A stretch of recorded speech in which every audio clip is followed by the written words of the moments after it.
put their microphones on. All right, we're going to call the meeting to order. We'll start with the pledge. I pledge allegiance to the flag of the United States of America and to the republic for which it stands, one nation, under God, indivisible, with liberty and justice for all. Welcome, everyone. We will start as normal by reviewing and signing payroll and accounts payable. For the period ending 10/19/24, we had payroll in the amount of $34,089.03. We had accounts payable in the amount of $28,681.14. We also had an ACH payment to New Hampshire Retirement for $47,407.12.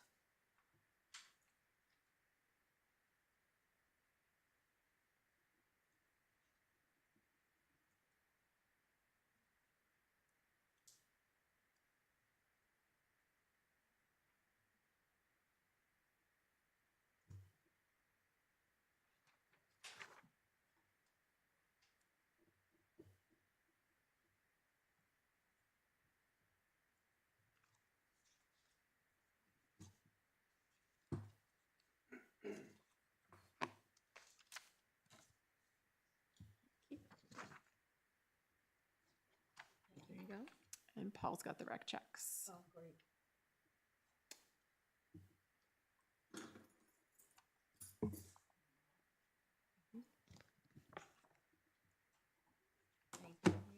Thank you.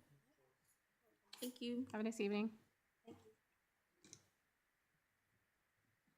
Next, I'll take a motion to review and approve the consent agenda. Moved. In tonight's consent agenda are the public minutes from 10:15, the non-public minutes from 10:15, which are sealed, the rec manifest, the treasurer's reports, and building permits. Any questions or discussion? Nope. And just the rec checks did have the rec van service had a repeat check in there because when they went to pick it up, the cost was actually less than the check we approved last week. So that's why you may have seen that rec check in there again. With a motion and a second on the table, all in favor? Aye. And I'm an aye, so we'll pass the consent agenda. Next, we're going to move on to public comment. Before opening public comment, I wanted to just give the town an update. I think everyone in town is aware that our town administrator and our police chief are currently on leave.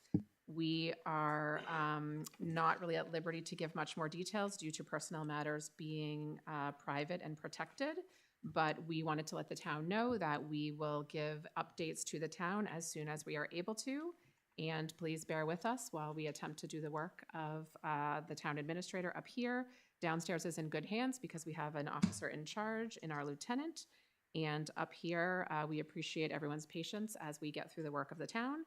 We will give updates as soon as they are available. We will now open public comment at 6:04. As usual, we'll ask people to come up to the front table and make sure that microphone is on with the red light, or else you will not be recorded on the video. And please remember to give your name and your address. Who would like to make a public comment? Come on up. Julie put her hand up first, Doug, sorry.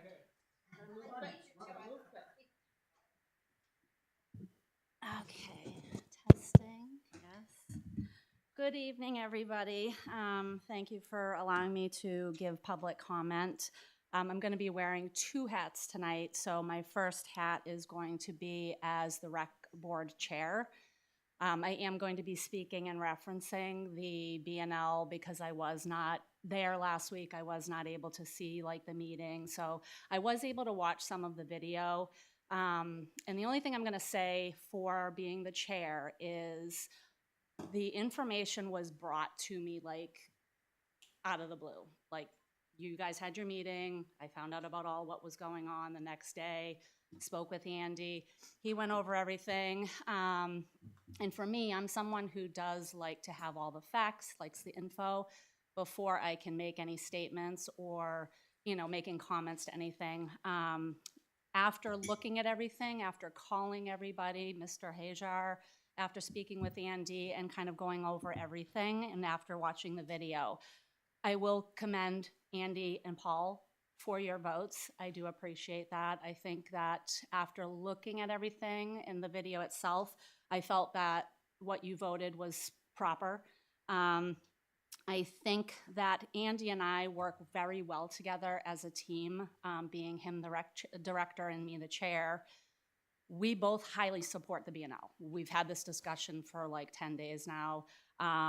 So for me, I just want to say I appreciate what you guys did.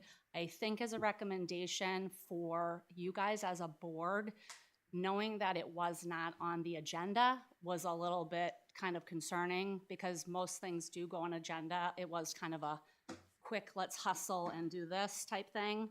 So that's just my thoughts on that. That's how I took it after looking at everything. Now the chair hat's coming off and I am a Have you had a conversation with your board or a vote with your board about any of this? Have I had a conversation? No, just between Andy So and I. this isn't your board, this is just you. Yes, as the chair, I am the chair of the commission. I am I'm saying that as a hat because I did the investigation from what Andy told me from watching the video of this meeting and also just from the information that's given to me as the chair. Okay.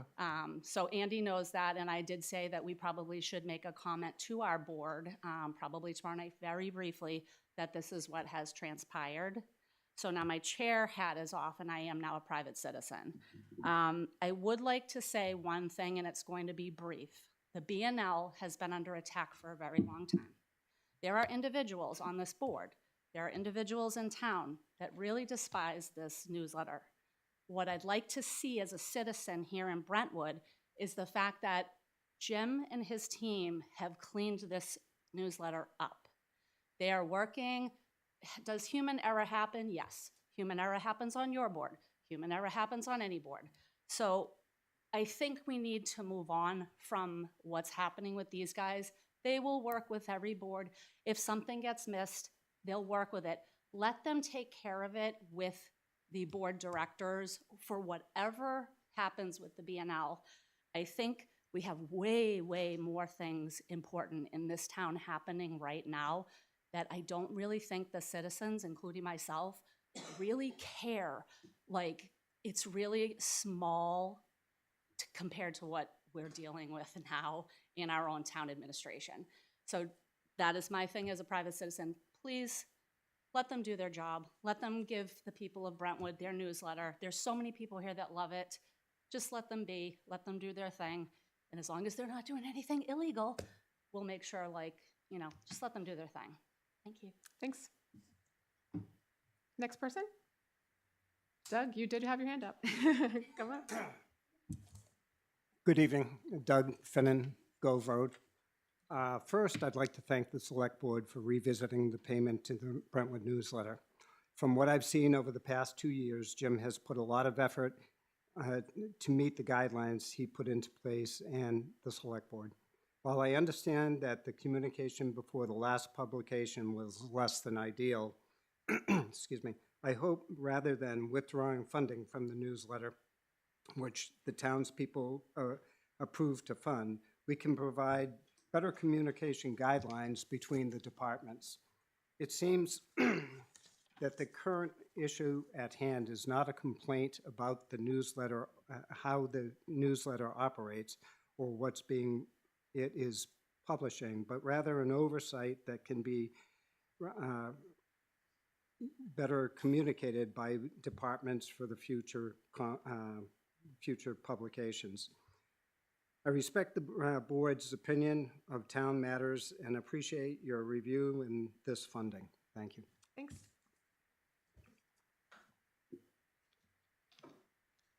Anyone else? You're next. Kathy Began, 16 Parsley Lane. So I've lived in Brentwood for 15 years now, and I'm here tonight to ask the board to please reconsider your decision about defunding the Brentwood newsletter. In the past year and a half, there's been huge improvements to the Brentwood newsletter. I'm fully aware of all the past issues and complaints with the paper, and those were warranted. But I also see how much work has gone into this paper over the past year. And I'm fully confident that the Brentwood newsletter will keep the communications going to resolve any issues that this board has concerns about. I feel the decision to defund the Brentwood newsletter was too harsh. I'm not sure if any of you guys have read the newsletter in the past year, but I think you would agree that it is vastly improved. And, you know, the town, the people in the town benefit from this, from the paper. So I hope you'll reconsider. Thank you. Thanks. Michelle?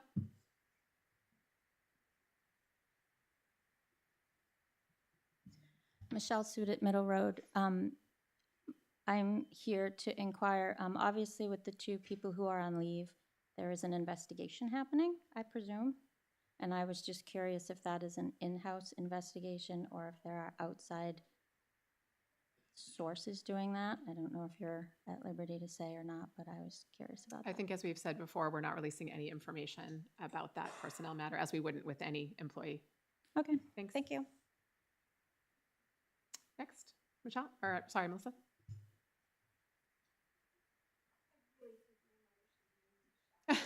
Sorry, you went right after Michelle. I had her name in my mouth. All the time. So, Melissa Litchfield, 46 Eleanor's Way. So the first thing I want to say too, just in general, thank you for all that you do. I don't envy the position that you're in right now, never mind the newsletter, but everything else that's happening. It's a small town, friends, colleagues become friends, and you're in a tough position, so thank you for all that you do. The next thing I'd like to talk about is the newsletter, and if I could even recruit Letty's help because I'm not technologically savvy. So I've been on the Brentwood Brentwood Facebook page, the Town of Brentwood, and I'm just trying to find the results from the town meeting, or specifically the amendment to the newsletter, actually. But when I go and I look under Town of Brentwood and I go back to the dates that go back to last March that lists the minutes of the 2024 meeting and also just the warrant articles, when I click on it, it looks as though it's bringing me to current election information. So just a lesson to help me. That's the first thing. And then I just wanted to bring up regarding the newsletter, and I know you already know this, but the original warrant article was to see if the town of Brentwood will vote to raise and appropriate a lump sum payments to provide funding to the Brentwood Newsletter, Inc. for printing, postage, and distribution costs of 11 issues between April 2024 to March of 2025.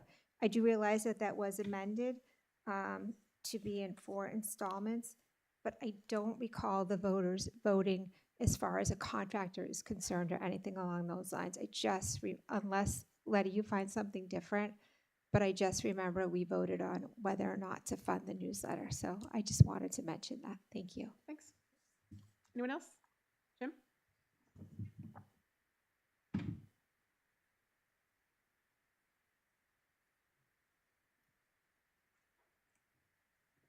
Jim Michaud, 329 Route 125 in Brentwood. I've been a resident here for over 20 years and business owner in town.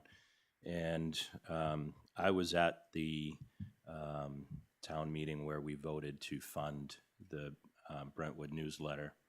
And as Melissa stated, there was no amendments or stipulations or anything. It was to fund the newsletter. And I feel that rather than if there is a miscommunication or a misstep by either the Brentwood newsletter or one of the town administrators or chair or whoever, I think that that should be handled with a couple phone calls or maybe a meeting, and not threats to defund the Brentwood newsletter. I feel like there's been a vendetta by this board against the Brentwood newsletter. The townspeople voted on it, and I feel that this board flat out doesn't take that into consideration. They have their own agenda, their own vendettas, and it's clear to me that this board does not want the Brentwood newsletter. And I think it's sad because the townspeople voted. It's a great informational piece. I enjoy reading it. I like the personal notes that are in it. I like all the content. And I think they're doing a very good job. I think that over the past couple of years, you know, Jim and his crew have done a great job on, you know, working with the town and with the board. And I think it's, the word that comes to mind is gross. I think that you guys should fund the newsletter and stop the games. Thanks. Thanks. Any other comments? Come on up. You guys can decide.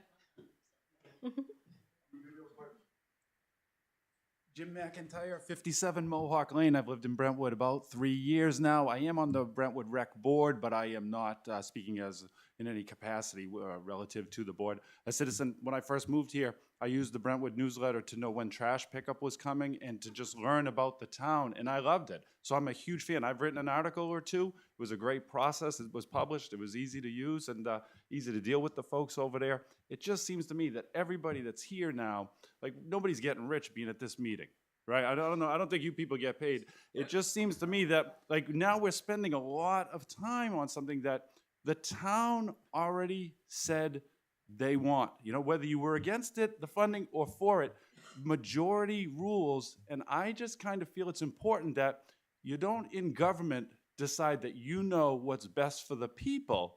You let the people in the majority make the decisions and then follow through on that, whether it's what you believe in or not. I don't know as much about this case as other people may, but that's just one thing I wanted to caution people on. When the vote is taken, you got to kind of live with the results. Thank you. Thank you. Liz? Liz Faria, South Road. That was really good. I'm sorry I'm coming after that. My question was just going to be sort of like who's running the town now? So I know you can't be specific, but is there like an interim or we don't even know any No, of that that's yet? that information is public. So downstairs, the lieutenant is acting as the officer in charge. Up here, the select board and Jillian, with anyone who will help us or volunteer, is running the town. The reason for that is we went to the main organization that supplies temporary help, and they were not able to staff us at this time. So it is those of us sitting at this table who are currently doing the business of the town to the best of our abilities. And Okay. actually, I think we're doing an okay So job. if you and Letty need some help, what kind of help would you need? You said anybody would like to help.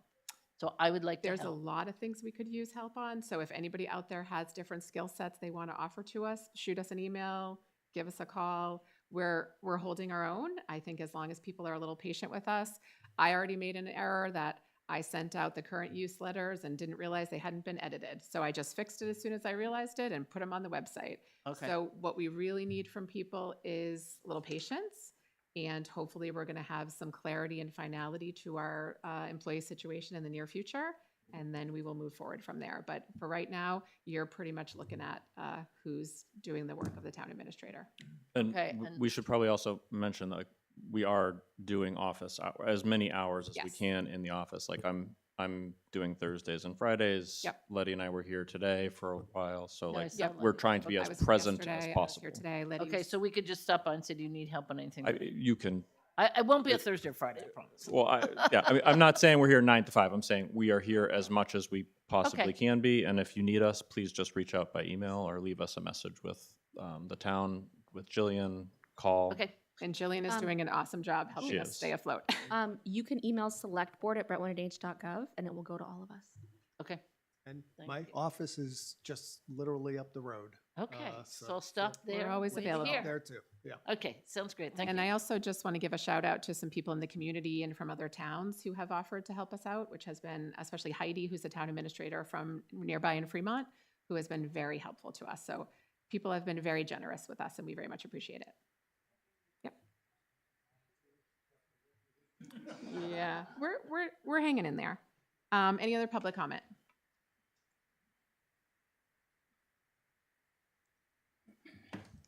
Yeah, Willinger, 128 Middle Road. I hadn't expected to make any statements, but I think it's incumbent on each of the selectmen to explain their vote to fail to abide by the town meeting. I think everybody in this room would like to have an explanation.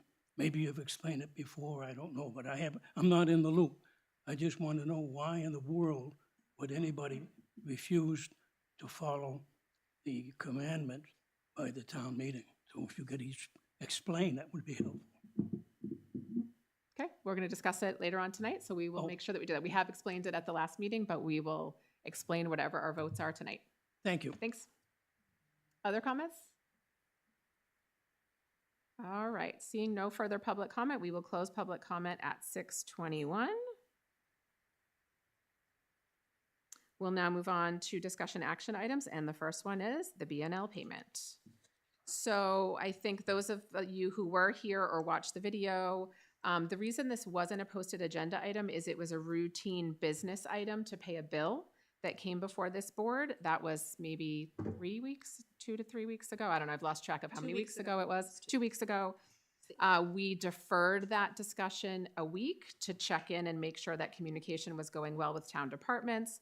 Then and then we announced that night that we would discuss it the following week.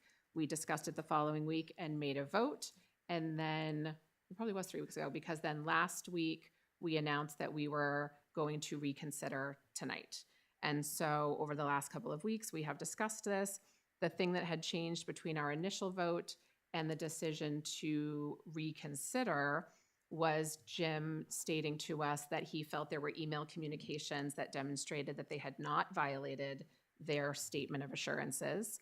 And so those emails have now been reviewed. Jim provided some information. Andy provided information to me. I do just want to stress a couple of things. One is we told Andy Gray that he did not need to be here tonight. We really feel that this actually has absolutely nothing to do with Andy. And I just want to make that really clear, and from the rec perspective too. This is between the select board and the BNL that we had made an agreement. And to Jim Michaud's point, the wording of the town meeting warrant is what it is. But then this board had subsequent conversations with Jim where we agreed on a set of assurances. And so those are the assurances that this board was talking about. And those are the assurances that this board is going to reconsider tonight with the new email information. So Jim, I'm going to hold on having you speak because I think you've spoken at the past 2 meetings. I think this board understands 100% what your perspective is. And I want to first turn it over to the board. Has everyone on the board had a chance to review the background information about the emails? Mhm. Yes, yes, yes. Okay. So I'd like to start with just a board discussion of that. And then if anybody has questions for Jim, looks like he's ready to go to answer those. He's already sitting there at the microphone. So if anybody has questions, go for it. Would anybody like to make any comments about the emails and if it changes their view on the prior vote? What was your discussion with Andy?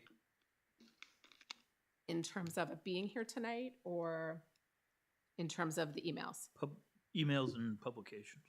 So my discussion with Andy is Andy submitted his information every month to the BNL as he was, has always done. Did not go back and follow up because he didn't feel that he needed to or that was a requirement on him. Did not realize that things had not been published until this board asked him to go back. He has a good relationship with the BNL. He does not really want to weigh in on this, and I stressed to him he doesn't need to. This is between us and the BNL. It really doesn't involve Andy. And he basically said that he feels in general the BNL has tried to work with him, but that when I went through with him, were the assurances followed in terms of every month notifying what would be published, what would be cut, if it was cut, why, and when would it be republished, that had not occurred over the months. From our perspective, from Andy's email Yeah. record, that the exact wording of the assurances has not occurred. Andy personally does not want to weigh in on what that should cause this board to do. Okay. He wants to defer that to us, and he wants to stay out of it, which I think he 100% should. And just on Andy's behalf, can I just say, he did not, because there was some confusing words from last week. I just, the word complaint came up Right. a handful of times. No complaint has been Correct. filed by Andy, by anybody else. There was a response to a request from this board. Correct. And like that is what happened. So I Correct. just want to make sure that we're very clear about that. This is not an Andy. Right. Or a rec situation. And I know Jim agrees that this is not an anti-issue. You can say that if you want, but I know you've been very public about No, that. no, This and is not I mean, I really, and I want to apologize because I don't think it was even this board as much as it was myself. The town administrator notified me on the Monday before, it was in the afternoon, that there was an email back from rec that there were some things missing, and what so I did, but I didn't, and I was like in shock. I asked for the fax. I didn't get it till the next day, and she asked me, "Can you make the meeting?" And I'm being honest, and I want the people to know this. It was more on me. I should have said no. I should have said, "Give me some time and wait till like I can figure out what's going on." So I take the blame on that part. She did ask if I wanted to attend that meeting, and I said yes. So in terms of, I think it was rushed, but I take just as much responsibility on that. It was not myself and the town administrator. She asked me, I said yes. I could have just as easily said, "Can we just wait till next week?" Sure, I'm and that's she why I would've been agreed fine. to let us reconsider. That's all I wanted to Yeah. say. Thanks. Okay. Other comments, Paul? Well, just to add, I also spoke with Andy as well, Andy Gray, and at least my understanding based on that conversation was that the practice and protocol was to allow the layout to be edited, and that's how it always was. And with regard to complaint, that, as a result, there was never any complaint as a result of that. So I do think that's relevant. Okay. Other comments? Betty? Any other comments? Okay. I'll comment that from my perspective, when I looked through the emails, what I saw that was different from what I had been told that first night is I had been told there was basically no communication between the two parties. That was not true. There were multiple emails back and forth about, fix this, change this wording, we need to leave this part out because the date will have already passed, stuff that really made sense.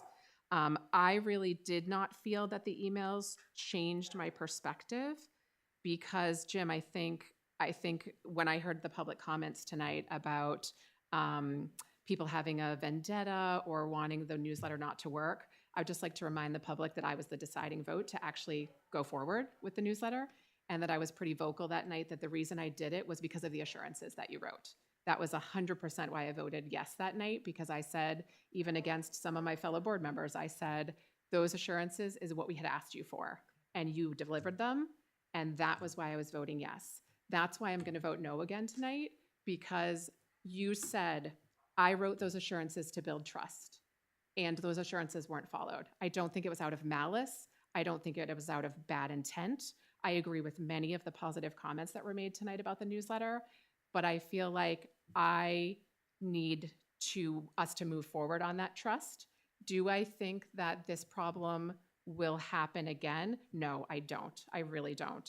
And I think if we want this to be a trusting process, you can hold us to our side of the deal, and I feel that I need to hold you to the side of the deal. I know people are not going to agree with me in the public, and that is absolutely fine. This is what I feel is the right move for my vote because of what I took those assurances to be, promises for what would happen, and that did not happen. So that is what I'm just going to put out there.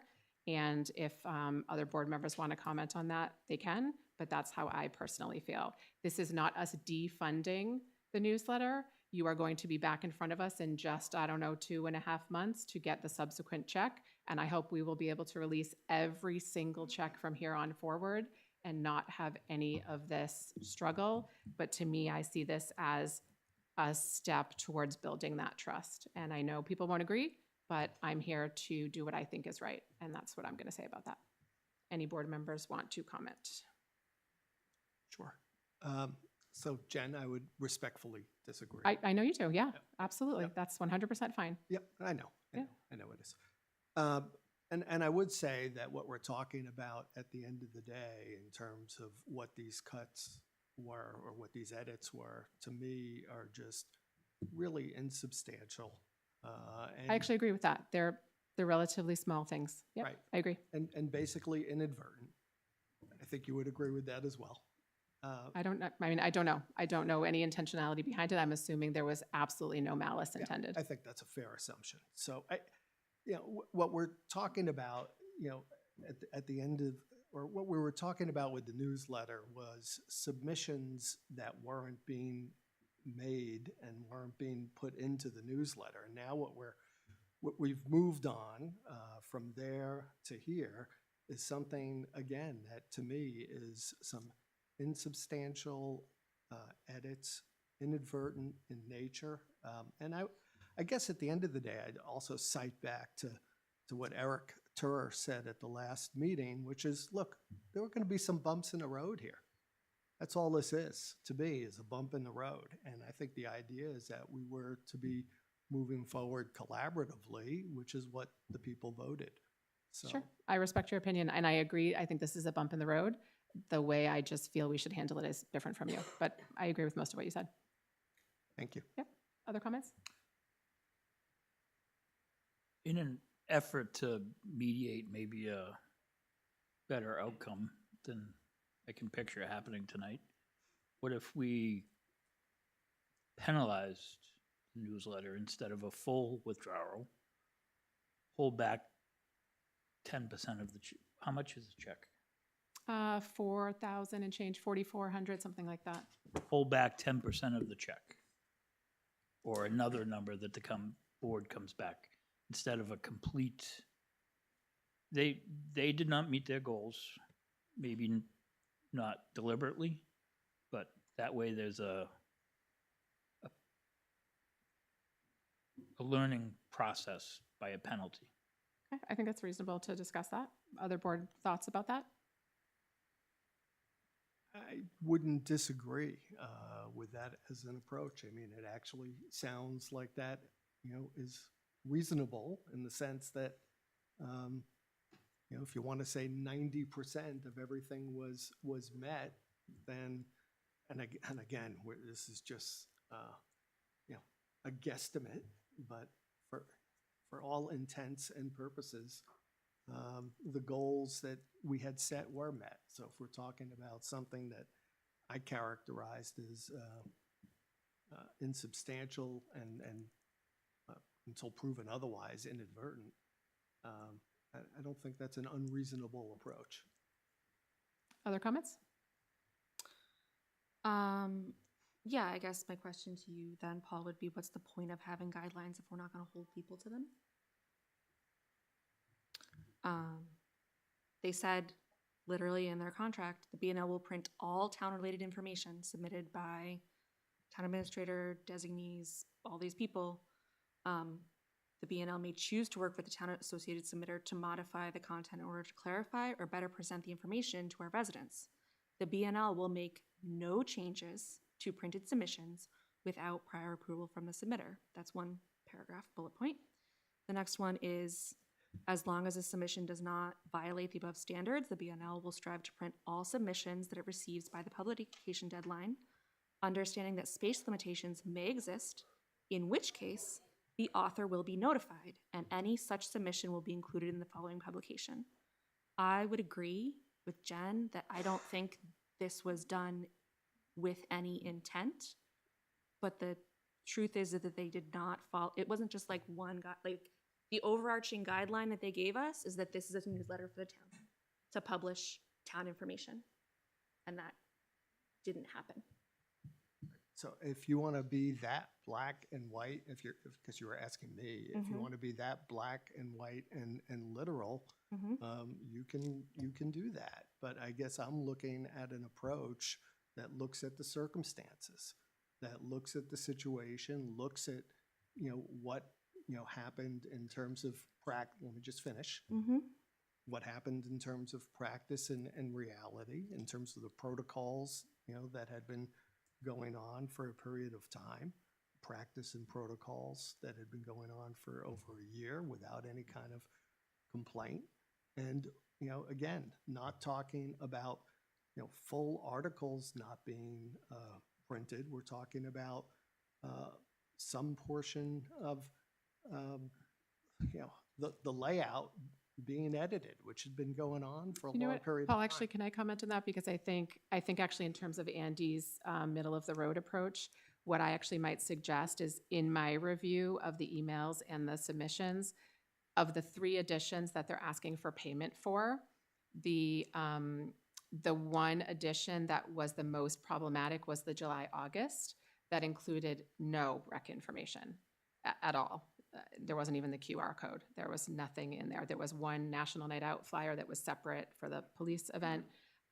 So if we were going to consider Andy's suggestion, I might recommend that we do a 30% penalty for that one edition. My understanding in looking at it myself, and I do read the newsletter, is that the September and October editions were much more inclusive of the town information.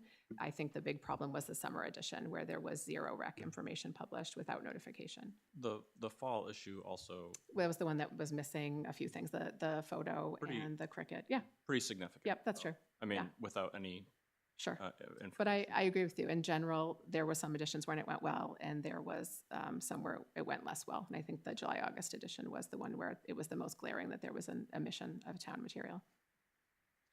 So that's just one Can I thing. ask Jim to address how that happened on the July? If you'd like August? to, sure. Jim? We did the National Night Out. I don't believe that he had submitted anything that month that was relevant to that month. Like we had done, the stuff that he submitted had already happened. So Some of it, yeah, the July 4th. that parade was almost, it was almost all of it. Yeah. And again, I'm not gonna, I don't need to talk about all the facts, because I think we all know the facts. We're Yep. all on the same page with that. I mean, I think what we're missing here is that you're trying to say that we violated our policies. I do not believe we violated any policy.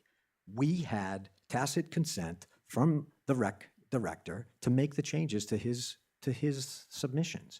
He didn't read the newsletter. He told me he didn't care because he knew we were doing the right thing. So we had approval to make the changes without notifying him. And if we're going to go by the letter of the law, and I think we should, because that's why I wrote the statement of assurance, and that's Right. why you guys voted 4-1 Right, yeah. to accept it. There's also a section about complaints, and it's very clear that the section B states that any complaint should be in writing to the B&L, that we will work to resolve the complaint within 30 days. The complaint and a mutually agreed upon resolution will be documented and recorded with the quarterly invoice to the town. When I submitted the invoice, I was open, honest to the town administrator. There were no complaints. I have not had a single complaint this past quarter. I haven't had a complaint this year.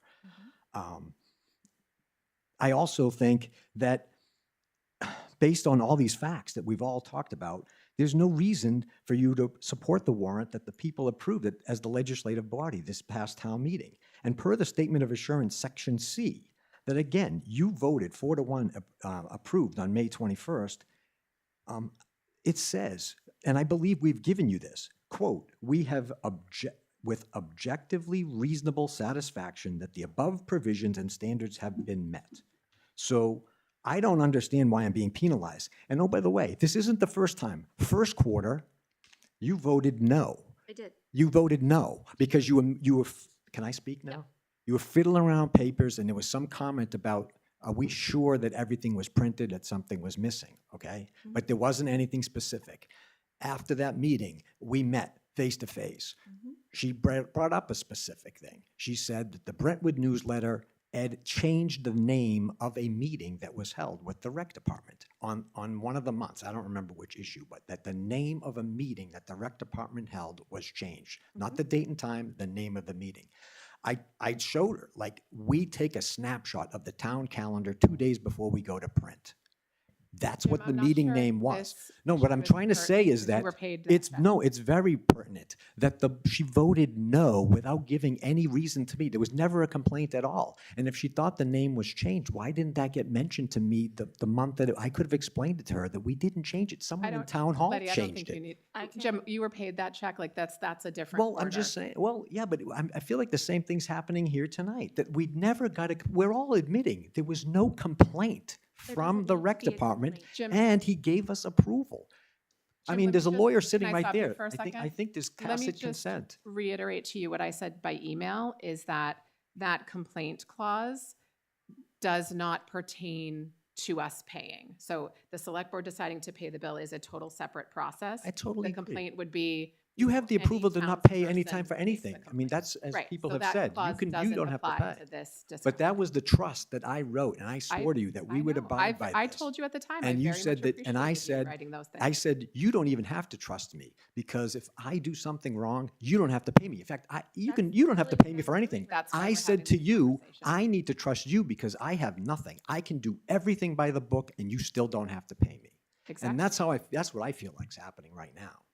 Okay, okay. Jen, Yeah. if I could. Yeah. So I think we disagree, but respectfully, so in terms of payment versus Sure. non-payment. But would you be willing to, do a payment that would reduce by 25%, which is basically one of, the four issues as a compromise?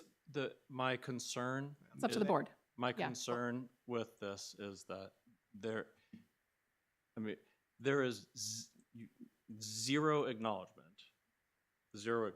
that anything has been done. Like, so there's a huge, like, what is the point of penalty? Do you know what I mean? No, Like, I hear what you're saying. It doesn't really match up with Sure. No, I hear what you're saying. reality. Yep. So, Paul, it's not up to me, it's up to the whole board. No, I understand. I might be willing to consider a penalty. I think just that I agree with you, this is a bump in the road, and I think we just need to move past it. And my opinion is that there was a clear violation of the assurances, and I know Jim and I just don't agree on that, but I believe that those are the facts after reviewing it with my own eyes. And so I might be willing, but it's up to the 5 members of the board. I didn't mean to put you on the spot, Yeah. but I mean, Yeah. you have your vote ended up being a deciding vote, which I think every time it has been. So, that's why I was That's just putting you because on that's the the spot. order we go in. We Because should I go get to go different. last as chair. It's one of the perks So- of the job. Given that, and again, with the understanding that that is not the result that I would, ultimately want. Sure. But I would move that there be a 25% reduction on this particular bill. Okay, we have a motion to pay the bill with a 25% penalty. Is there a second on that motion? Second. Discussion? Just back to what's already been said. I live in a world where intent means everything. There was not everybody, a majority of people sitting at this table have said that they didn't believe there was an intent to cause harm. So in my world, if you don't have intent, it didn't happen. It wasn't, So in that world, if we make it clear now that this is the only mulligan they're getting, and if this happens again next, nope, stop, I get to say words, then, and something like this happens again, then what? Give them another chance. Stop, I'm not asking you. Right? Like, how many times can they say it was an accident? I'm not, they're not even saying it was an accident. They're saying they had a prearranged thing with the rec director. But that's not what their agreement said. Their agreement said nothing about, oh, by the way, there's a prearranged thing with the rec director, and that's an exception to this rule. But if there's a prearranged thing, that the rule doesn't matter because they have the consent. Show me where they have the consent. But Letty, you're asking about something in the future. So, I mean, if something were to happen in the future, we will deal with it as a board. I mean, what are you asking for, some sort of assurance? I mean, No, we I will guess deal with it. I guess the idea that like this was a bump that happened because we hadn't fully figured out what, They didn't know how much we were gonna follow these rules. We didn't know that there was this exception. Like, if we take that as how we're gonna deal with this, then that's fine. But that can only happen one time, because now I think I've made it clear that I'm expecting them to follow these rules pretty closely.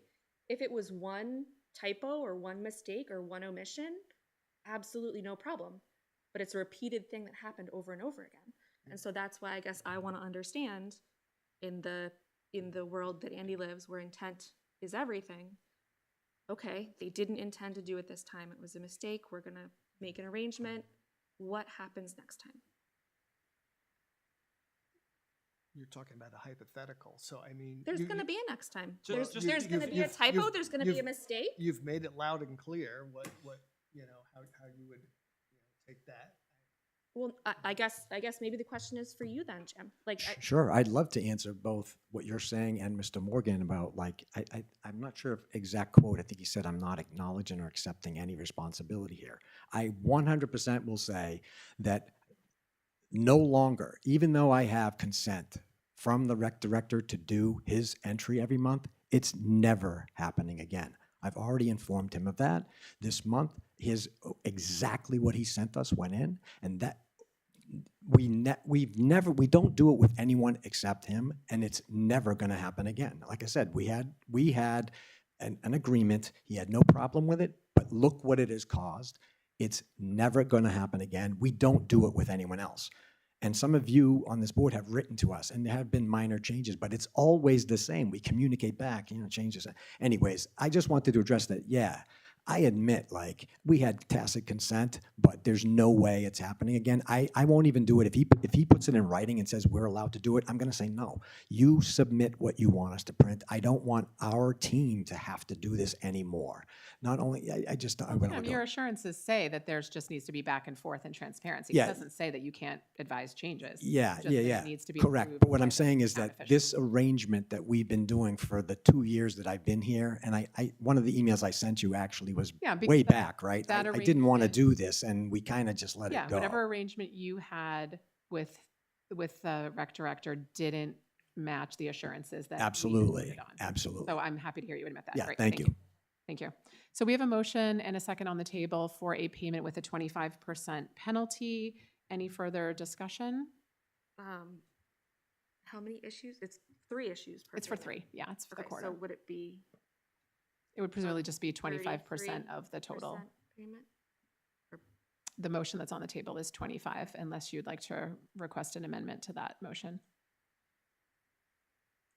It's 3 issues instead of 4. I understand, but we're nickel and diming at this point. I think 25% is a significant penalty as it is. Any further comment?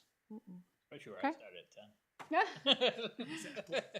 So we have a motion and a second on the table to pay the invoice with a 25% penalty. All in favor? Right? Any opposed? Any abstain? Okay. I could go either way on this one. I'm going to vote yes. And I just want us to move forward in a trusting way. I trust that those assurances as written by you is what we're going to see. You trust that if those are followed, we're paying you. And hopefully, I know that this can work. And I don't want to hear people talking about defunding and vendettas, because that is not accurate. We are just holding ourselves to both sides of the business agreement. And I'm hoping very much that we do not have to have these conversations ever again. I totally agree with you, and I just want to let you know that terminology that you're using is not coming from I know. my board, my people, I know that. my volunteers. None of them have said that. I know. Like I said, so thank you. Okay, thank you. I'll be back. You will. Actually, yes, you can. We're doing one more thing before coming back to you. So we will move on to setting the tax rate. And I would like to give Letty ginormous props. One thing I've learned about Letty that's a little bit different than my own personality is if Letty doesn't know how to do something, she just picks up the phone and just badgers people until they tell her how to do it. And that has been absolutely wonderful. It's come in handy this week. It's come in extremely handy. And Letty and I have worked together closely. I'd also like to give another shout out to Heidi from Fremont, who gave some really helpful advice to me about setting the tax rate. And so we are going to attempt to set the tax rate tonight. And just so everybody in the public kind of understands what it means to set the tax rate. So DRA has a set of guidelines that they use to advise the town on how to set our tax rate every fall. So I think sometimes people misunderstand this, that when we approve a budget in March, you really don't feel the impact of that budget until the December tax bill. I think a lot of people, that seems odd, but the tax rate that you pay in the summer is exactly the same as last year. So this is the time of year when we actually make the change. And the way we decide how to set the tax rate is DRA tells us what we will owe for the school, for the county, and for both parts of the school, the county, and then what is anticipated that we will need for the town. And then it is up to this board. So the DRA technically gives us the starting tax rate. It's up to this board to decide how much we want to lower that rate by using some unassigned fund balance that was present at the end of 2023. So every year, we as a board get to decide how much of our unassigned fund balance we feel comfortable putting towards taxes and thereby reducing the tax burden on taxpayers. And so we don't give all of it back, because if we gave every single dollar back, we would not have enough money to pay the bills. But we give as much back as we feel comfortable that will give us a safety buffer. Two things to keep in mind for this year is that we have a reevaluation next year. So when a reevaluation is going to occur, some people's houses are going to go up in value, some will stay about the same, and some potentially may even go down in value, just depending on market forces. So the DRA does recommend that when you are setting the tax rate the year before a revaluation, that you give yourself a bigger buffer to protect your taxes, because they really cannot, if it was last year to this year, they know exactly what our valuation is looking like. But when we are going to a reevaluation year, there's this sort of intangible change that could occur. So one reason we're going to see taxes go up somewhat this year is because of our reevaluation that is coming next year. So I just wanted to kind of set that scene for anyone listening and for the board. And then Letty, I don't know if you want to talk specifically or if you want me to kind of keep going. Do you want? Sure. Okay. You're doing great. I'll keep going for now, and you can pop in if you want. So the other thing to be aware, and for the board to be aware, what you have in front of you is a stapled packet with 2023, 2022, and 2021 tax rate documents in front of you. And generally what the town administrator does is she will give the board somewhere between 4 and 6 options for how we should set the tax rate. And in general, how she has done this is she has advised us over the years that if we leave approximately $1 million in our unassigned fund balance, that keeps us out of trouble. And that's what we want to do, is stay out of trouble. So generally, this board has picked a number that is around that $1 million retained, and that has worked well for us over the past couple of years. The thing that you'll notice when you look through is if you look at that first line, the unassigned fund balance, last year was an anomaly. And anybody who was on this board when we set the tax rate remembers it was an anomaly because we were able to drop the tax rate by 10% last year, which almost never happens. Mm-hmm. The reason we were able to do that, and we decided to do that, is because we had an unusually large unassigned fund balance at the end of 2022 of $2.7 million. The year prior, it had been 1.9 million. The year before that, it had been 1.9 million. We talked to Joyce and to some town office staff about that assigned fund balance. The reason that assigned fund balance was so large at the end of 22 was largely COVID factors. Some reduction in workforce that we had during COVID, some unfilled positions, so a lot of unpaid salary, FICA, health insurance benefits added to that, and some of that was direct financial report from the state and the federal government. So as we were setting the tax rate last year was when we were just coming out of that extremely high inflationary time. And that is why the board was able to give back a full $1.7 million last year, which allowed us to drop our taxes by 10%. We are not going to be able to reproduce that this year because our unassigned fund balance, which is on this one with the boxes, this year is 1.8 million. So it is the lowest that it has been in the past several years, meaning that we are going to have to raise taxes to compensate for that. So just like everything, it's a trade-off. We were able to give the taxpayers a break in taxes last year during that really bad high inflation period, and we will not be able to do the same this year. That being said, we are a little bit graced by the fact that school taxes are going up minimally this year. Last year, school taxes went up significantly and town went down. This year, it's a little bit of a flip, and town is going to go up and school is going up 1%. So I think it's a little bit of just sort of the ebb and flow of how COVID has played out at both the school and the town. So that's sort of my preamble, which I think puts into words a lot of the thinking that and discussion that Letty and I have had back and forth over multiple hours about how to set this tax rate. And I'll kind of stop there and see if my board has questions before we get into the actual numbers. Can I see that? Because I don't think I Oh, have you don't it. have one? I put it at the very bottom so it didn't get in the way of one of this. You have many stacks. If you don't have it, you can share with me.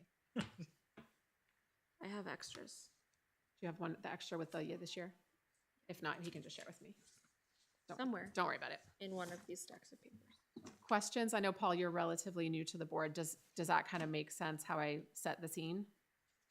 Yeah, I mean, I was Okay. here last year when we. You were, yeah, that's right. Yeah. Questions, John? No. Letty, I know you don't have questions.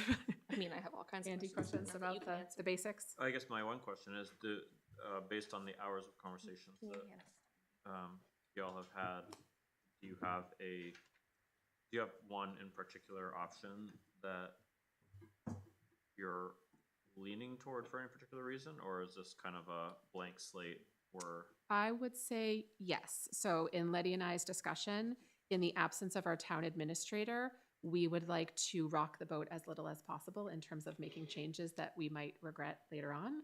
Okay. So we would like to move forward with that approximately $1 million retention, which if you look at this form, would be either the 4.5% or I mean, can we 4 do point. the We can do whatever we 4.5. want. We can, 4.75? we can, yeah, we Yes. can, Letty has the spreadsheet Yep. up, we can pick whatever number So we want. 4.75 would be $1,031,837 retained, which would result in a $5.33. Yeah, we can for the pick town. whatever. Traditionally, it has been on the 0.5 or 1/4%. We One don't year even we have did- to do that. We could pick a dollar amount if you. So is it what, 25, 28? Something like that? What? What's the 20 total tax 25, rate? 25. 25. 25. So that would be between the second and third one that Mhm. you have on your sheet here. And that's the closest to the 1 million. That's if you put in exactly 1 million? No, that's. Oh, that's just if you do 4.75. 4.75. Yeah. Closest. To I think exactly 1 million was like 4.83 or something. I mean, Yeah, we don't want to do that. That's just messy. The other thing, when you're thinking has about something which to number. Just Go ahead. forming a thought. It's Go ahead. coming. Go ahead. Are we expecting appraisal issues?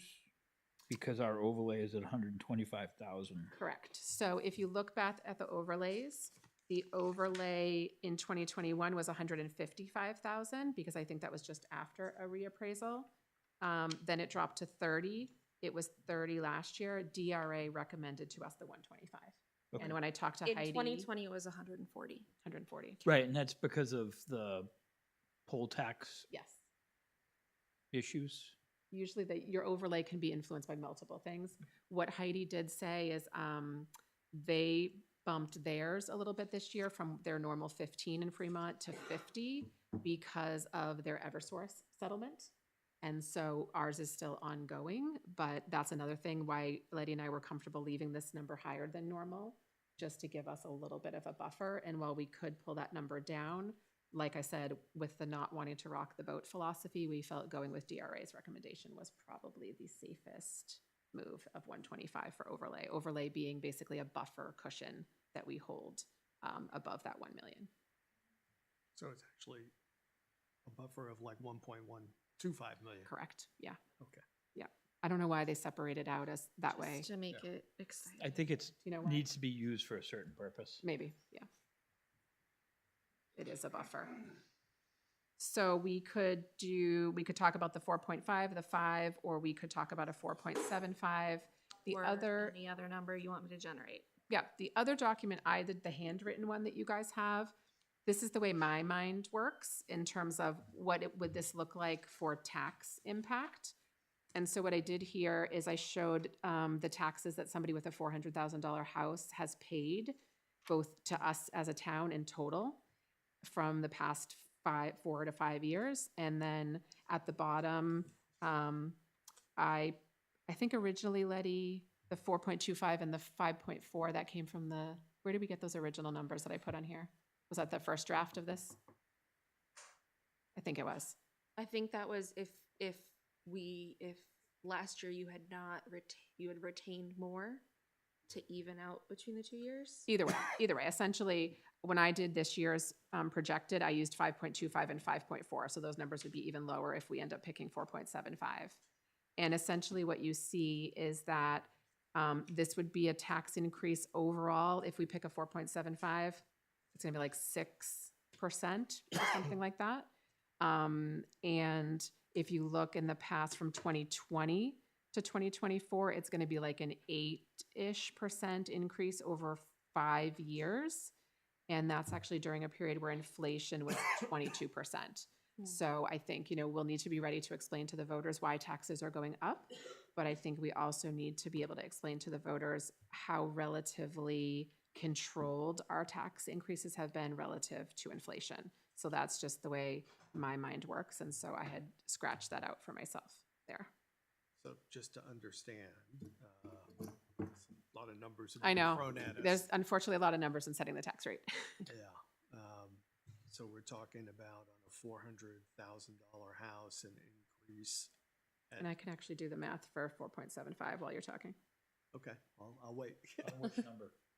So if we do the 4.75 times 400, so that number wouldn't be 2,100, it would be 1,900 if we accept 4.75.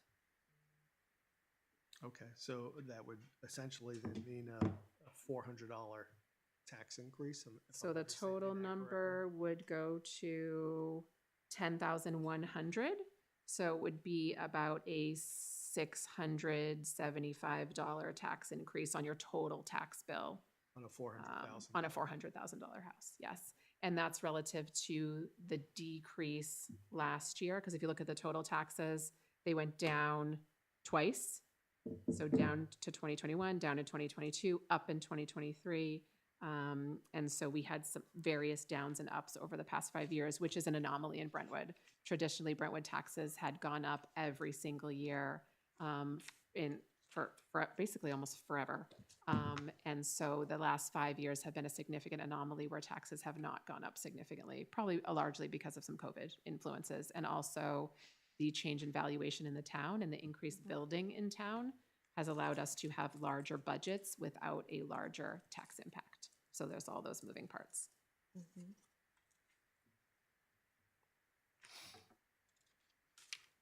I'm just gonna look at that text that you sent me, Letty.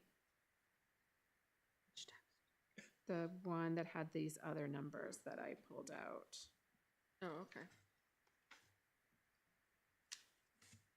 Oh, it was the rate of 5.25 and the rate of 5.4. So that was a 4.5 and a 5%. So it kind of splits the difference. Okay, gotcha. I think we should look at the 4.5, which would be a $1.64 increase Okay. in the tax rate. Which would allow us to retain 977,530. Correct. Okay. Other board discussion about that? And what would be and I'm sorry, I was trying to figure out what the percentage increase on that. So actually, that would be, if we accept the 4.5, see the rate that says 5.25? That matches what's on my scribbles. I actually was using the tax rate there. So that would equate, so the number I just gave you, Paul, was a mistake because I was accidentally multiplying the percent and not the tax rate. So that would be that 2,100 number. That would be an overall tax increase of 7% for the taxpayers. For just the town portion? Total tax bill. Total, but the town. The town would go up be significantly. by, what'd you say, 5%? Or, If we, or 5.25? the town would go up like 30% because we did that huge cut last year. But the overall impact the taxpayers would feel on their tax bill would be 7% if you accept the 4.5 as Andy is suggesting. If you go a little more conservative and do the 5% retention, which would allow us to retain 1.086 million, that would be that $60 increase. And therefore, that would be a 7.6% increase. So it's a small, it's just basically what your comfort. And yeah, what I'm hearing you say is you're comfortable with a little bit less than $1 million because we've got the overlay. Is that, Yeah. am I reading your mind correctly? Plus, I think if we're going up $1.64, we should stay at the minimum Yeah. comfort level rather than. Yeah. Anything to mitigate the tax increase. So you don't want to go down to the 4? Hmm? You don't want to go down to the 4? No, I don't want to go down to the 4 because then 868 you're at feels, not even close to it. yeah. You're 200,000 short of $1 million. Oh, but if you add in the 125, but I guess that's. But we more may like need that. the It can only be 125. spent for Yeah. certain things, I Right. think. Right. What can only be spent, the 125? The 125 has different limitations, and I don't remember what it is off the top of the head, but the 868 is what's in the fund that you can spend For in regular. lieu of collecting taxes. Right. So, until tax money starts coming in, and usually it's not a problem until this time next year. Like, if we only retained 868 when the county bill comes in November, the 600,000, we may have to wait until December when tax money starts coming in to pay it. We can get into arrears with some of our bills if it get too tight. And in general, if you look at the numbers we've picked the past couple of years, it was generally like we picked to retain 990, 103, 100 even. So generally we picked the number that was right around $1 million, but sometimes a little bit lower, 990. So what you're suggesting is 970. So similar to what we've done in the past. So Andy's recommending the 4.5 retention with a tax rate of 5.25. Other discussion or questions about that? Wait, what? The 4.5% retention Town tax rate. for the town tax rate of 5.25, because that's the only rate that we set. So- Others are not set by us. We should just highlight, just so, I mean, because this does present an increase, Yep. right? We should just highlight, not that it feels good, because it doesn't, but from 2020 to 2024, if we go with Andy's number of the 5.25, the retained fund balance of 4.5%, that represents an overall proportional increase of 8.5% since 2020. Right. Balanced against 21.8% inflation during the same time period. Yeah. So we are dramatically under the inflationary action against the currency that we've seen in. Yep, and that's largely due to growth of buildings in town and COVID. Yep, correct.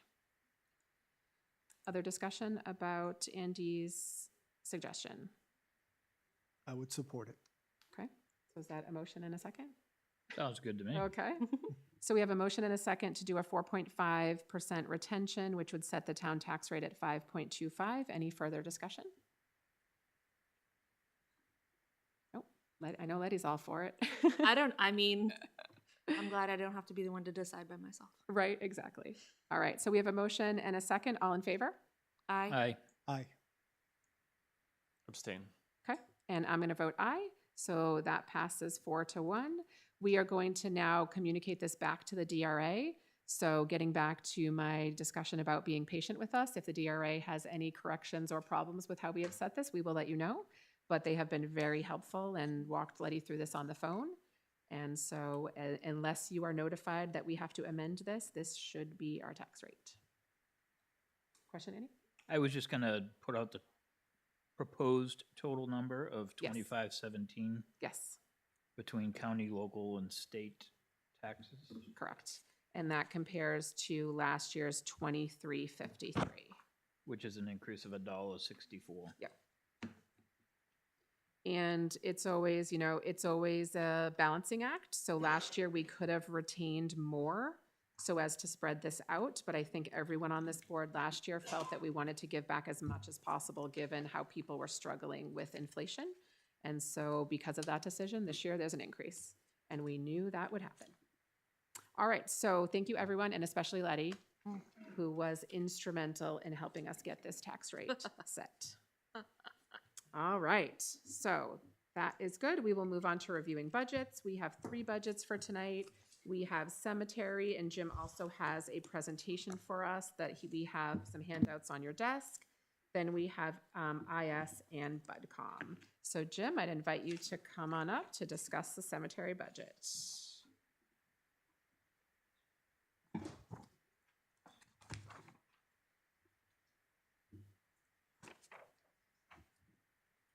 You have more handouts? Yes, this is a lot of handouts tonight.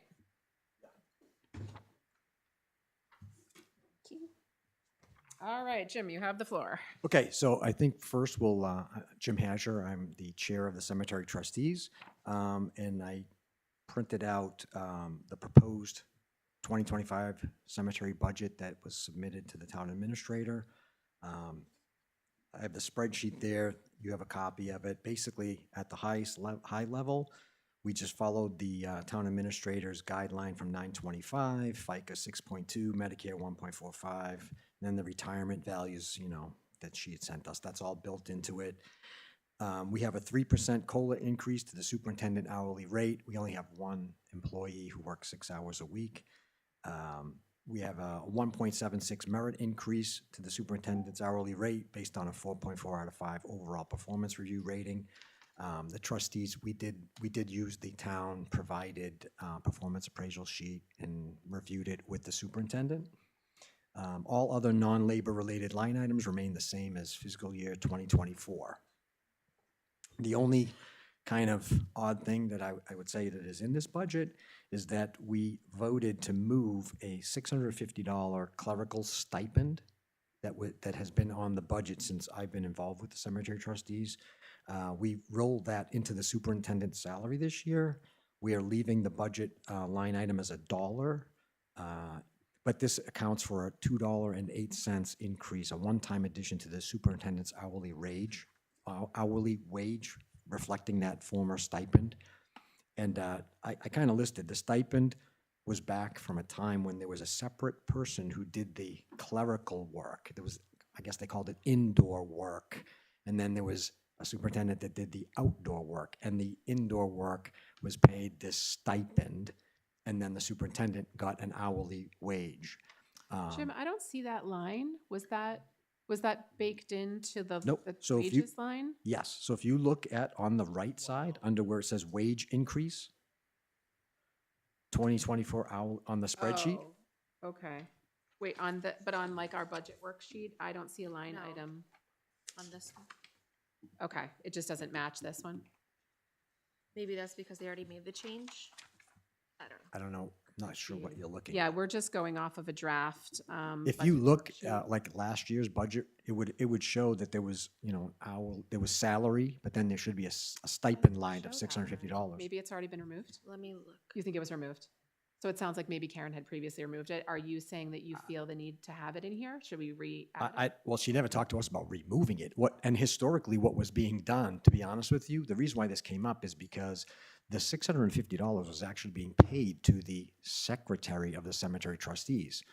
The secretary, he resigned, and when I took over now as doing the recording the meeting minutes and agendas and things, and we just said, well, it didn't make sense because the town was paying him and then he was reimbursing, he was giving that to the superintendent because she does all that work. And we just said, look, this is not right. So we should just fix this and do it right and leave it as $1. She was getting this money all along, right? So just do it correctly. So it's part of her wage, and then leave it as $1 in the budget in case in the future, if we go back to having a clerk who does the indoor work, you know what I mean? That's how we usually do these things, just leave it as $1. But I think we should be able to do that because I know we had talked about adding in We should just be able to add it back a in. line, yeah. Yeah. I think by looking at the budget, unless that the stipend was under wages, like Must have been, yeah. this year's budget's 9,535. Next year's only 9,800. So if you're adding an increase plus the 600, that would make sense. So the 600 must be built into that 9,535. I'm almost certain it was. Yes, because if you look at like I said, the 2025 budget is, the total is $14,739.92. It's only at $371.92, a 2.59% increase. And that's really, it's all in the COLA and the performance appraisal, you know, the merit increase. That's the only increase we had. That What- 650 is transparent. Which would make sense because any other department, all wages are listed under the wage. So I'm just Category. looking at last year's final.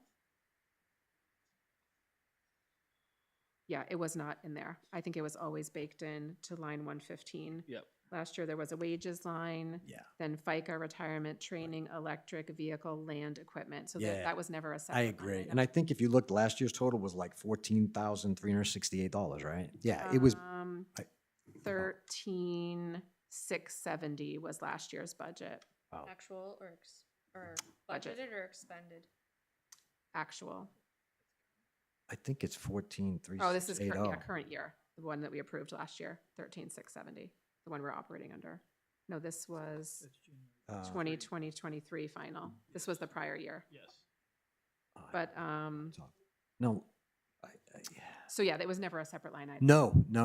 Do you feel that you need it to be, or can we No, just? continue? well, you know, and I think the way that if the town was always rolling it into wages somehow, I don't think we need it there. I think, again, the cemetery budget that we had always had a stipend line. And like I said, it was being paid separately. The person was filling out a timesheet and getting paid. So when that person's gone, we're just like, yeah, let's do this correctly and fix this. But I think it's good to, in our budget, to leave $1 there just so that in the future, like I said, if we come to you and separate this out into a superintendent outdoor and a clerk indoor, you know, we'll be able to use it. Yeah, we'll be able to pull it apart again. So that's included in your salary line? Yeah, absolutely. Yeah. You're yeah. showing us the $1. And I apologize for that. You know, I knew it would No. be a little bit of it's not the usual thing, you know, when you change something like that, but we felt it was important to fix it this Okay. year while we were at it. Yep, no problem. Any questions for Jim on this budget? And just as a reminder, we're going off the prelim budget worksheet here, so it doesn't match exactly what Jim has put in front of us, but it's fairly close. It's, Jim's number is just a little bit lower, 14,739. It's like off by $2 or something. So we'll, if this is the one we approve, this is the one I'll bring to BudCom. The one in front of us done by Jim, and we'll amend this when possible. Questions on this budget or concerns? I'll move the 14,73992.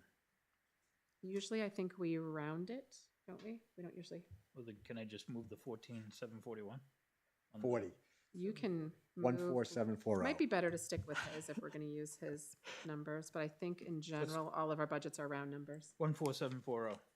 Great. We have a motion and a second for 14,740. Motion and a second, all in favor? Aye. And I'm an aye, so we will pass that budget. you. Thank you, Jim.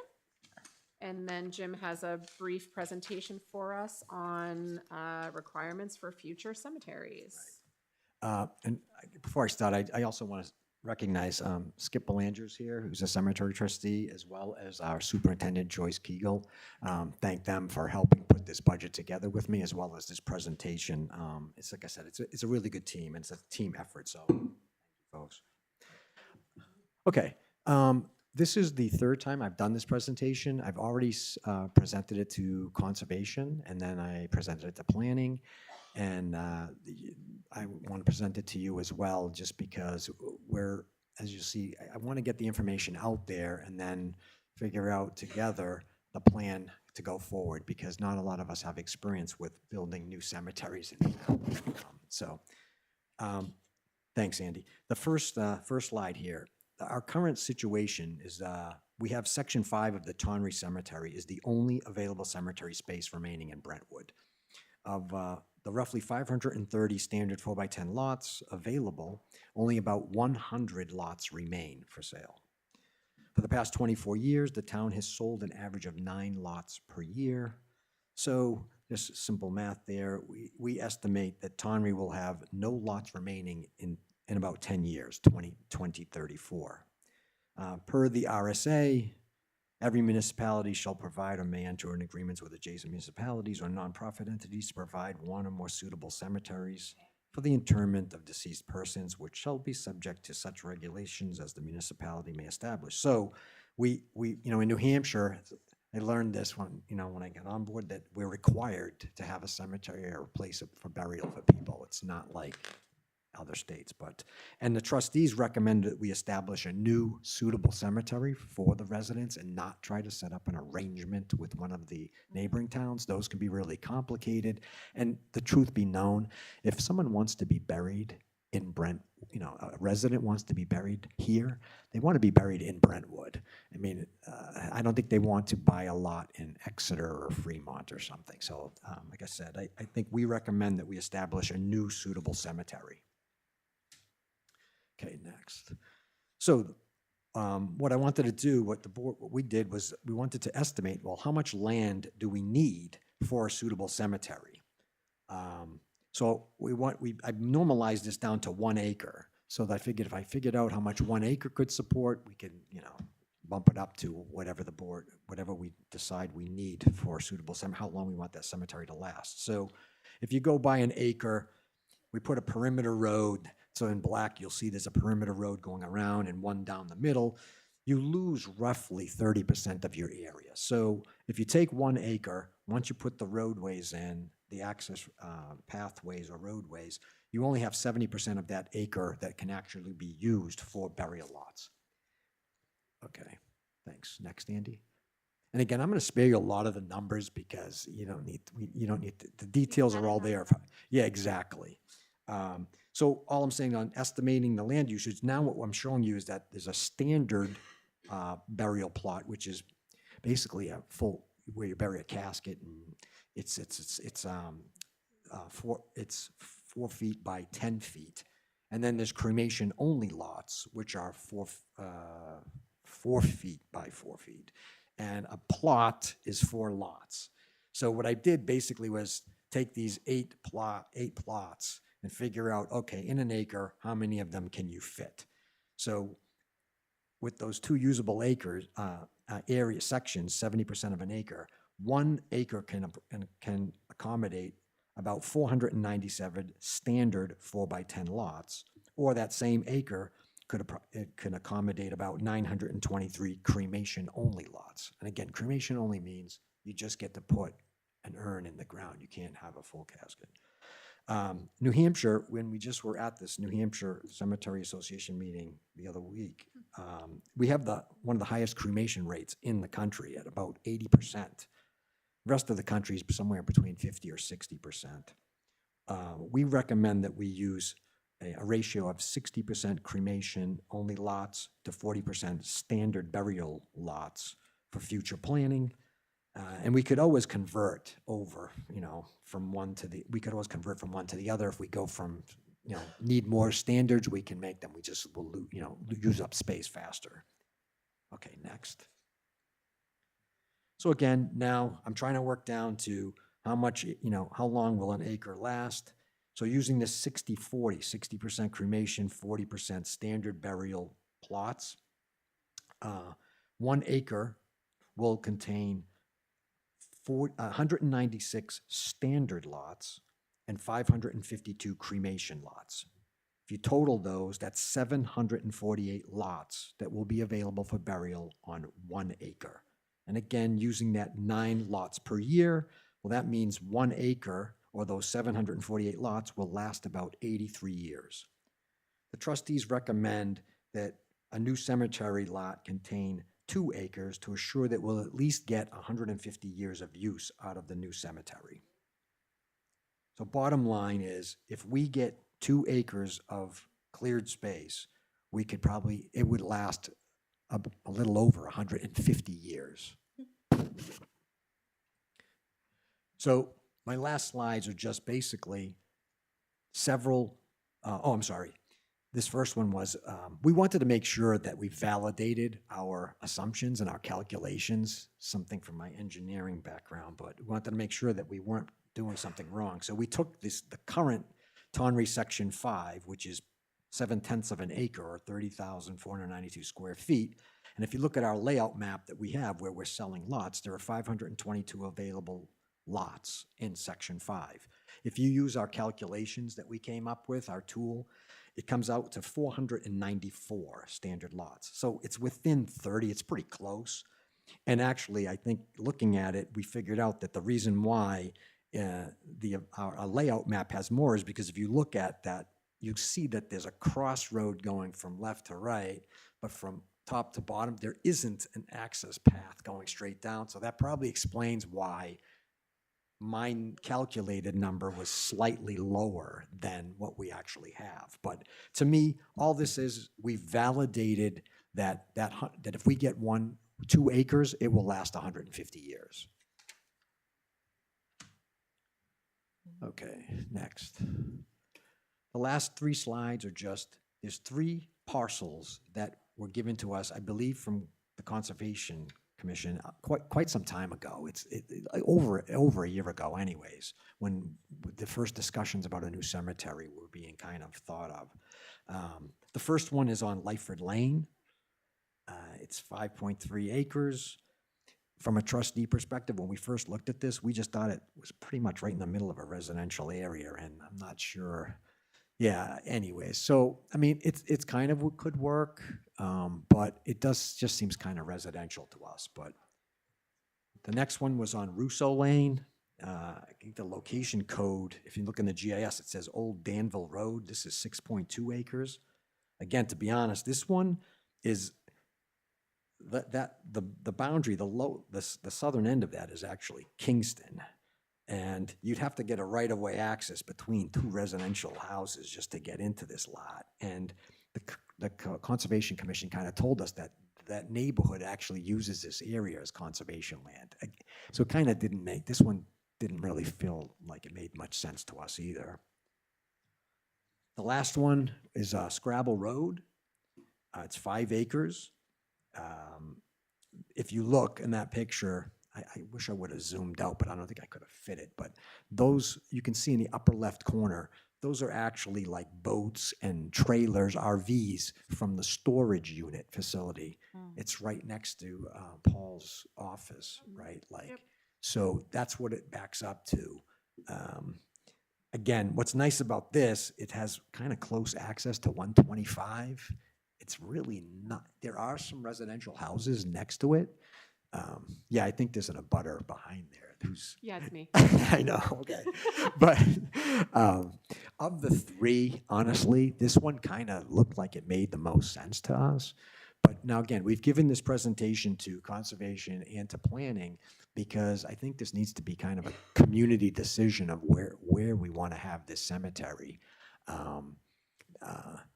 And I also will say that since I gave the first presentation, we actually have had a resident come forward and, say that he would donate a parcel of property that he has that we could potentially look at.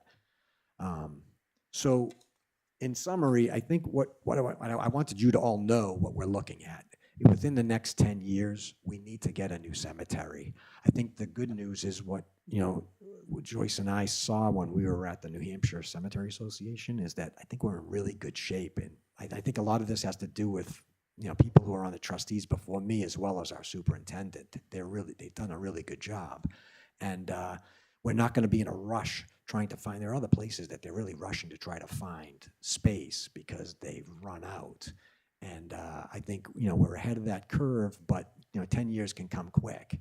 And so I'm hoping that by getting the word out there, that by maybe the spring, end of spring, as a community, we can at least decide on where we want this cemetery to go.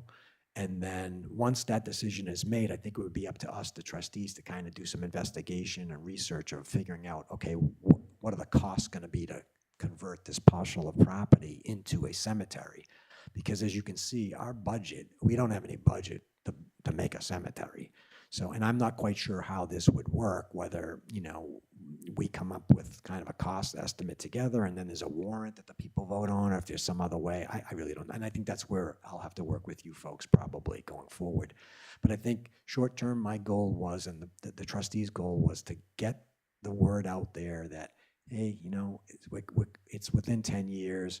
Let's find a place. I think we do have suitable properties in town that the town already owns, so we shouldn't have to spend anything to get the property. But then it'll be just, and like I said, the only other thing is that if the property is larger than 2 acres, I would say what we would do is get at least 2 acres set up as a cemetery and then just reserve the rest of it for either future expansion as we need it, or if the town so wants to get into some sort of alternate type burials where like a scattering area or a garden or something like that, we could convert a little bit of a section to do that as well. Yeah, I don't remember which meeting I was at where this was brought up, and I don't think it was recently, but the idea of maybe if we're getting new conservation land, could there be a path going through it where you could have plots for cremains, you know, smaller things. Yeah, It totally. wouldn't just be like this big. No, and I think that's when we plan this, I would come back. I think that's where we would get, maybe have even a public, maybe we would have a public session or something, the cemetery trustees, where we could get a bunch of people to come and give those types of things. I agree. That's the time to do it, right? And Jim, I'm sorry if you said this, but I know 10 years is when we would need this. What's your ideal time frame to kind of go from idea to more planning to implementation? Yeah, I mean, I would think that if we did it in like 7 or 8 years, we'd have plenty of time. Okay. Because again, I think, and we haven't really discussed this, but I would think the way we would do this is, you know, you offer lots in the current cemetery until it's full. And then we open up the new one. Or like, obviously, if someone if a plot has been purchased and there's one available lot left, you know what I mean? And somebody wanted to buy a family plot and we had none left, okay, then we would start using the new cemetery. Because I think what we don't want to happen is that we just start using the new and then we leave out all that space there, you know? It doesn't make much sense for anybody, Sure. really, so. Okay. Yeah, I think that's about right. Okay. Any board questions for Jim about this? Okay, thanks for bringing that to our Oh, attention. thank you. All right, we have 2 more budgets, Information Systems and Budget Committee. The IS budget had some increases, and those are largely contractual. The lines that are in here reflect our various, mostly contracts. In terms of hardware support, includes things like subscriptions, QuickBooks, yearly renewals, monthly recurring costs. The software support includes BMSI, our dog software, our town clerk software, and Patriot, which is our assessing software. So these are not, these are more subscriptions and services that we use, not actual equipment. That equipment line is for computers, printers, et cetera. And then you'll see that everything else is generally fairly level funded. The internet service goes up a little bit. I think that might have been planning for the FIDIM Yes, that includes implementation. So there's a little bit of a change there. But otherwise, most of these are contractual type services. The website is at $1 because I believe we prepaid for 5 years or something. So that's $1 for now, but we'll go up when we hit the end of that contract. So this is generally, there's not a lot of wiggle room in this budget because most of these are outside agencies that we contract with. And if anybody has questions, I'll do my best to answer them. Is hardware support all Block 5, or is it? It is according to a worksheet. No. No. I'm not sure what. Block 5's not even in there. I would assume monthly recurring costs, that must include Block 5. Or managed support, maybe? Managed That would support make might sense. include Block 5, yeah. It's just not put out by name. I think monthly recurring might be the email accounts. How much is it? It's a lot, though. It's 40, 200, so it's more than just that. That's not a lot. That's not a lot. No, The- that's true, for the whole year, that's true. That could be emails. I'm not really sure what that refers to. It's probably the whole suite of. The Microsoft. The Microsoft 365 Suite, package. okay, yeah, that could be. Anyone with other questions about this? So this is a budget going from 75,322 to 84,842. Why is there a separate line called out here for printers and monitors as opposed to the hardware capital reserve we have? Sorry, where are you looking? Good question. So there's a equipment purchase line for $1,000, but we also have a hardware capital reserve fund. So I think you're asking why we need that line, and I don't know, Andy, do you know historically why that had its own line when we also have a CRF? Equipment may be tied to the printer, as opposed. Oh, the lease on the copier. Oh, copier. that might make, okay, Yeah. that would make some sense, that it's not 'Cause- actually a 'cause we physical do have- acquisition. We do have a lease program on the Yes. printer copier. I think you are correct. Okay. Okay. Any other questions or concerns about this budget? Nope. I'll move the 84,842. Second.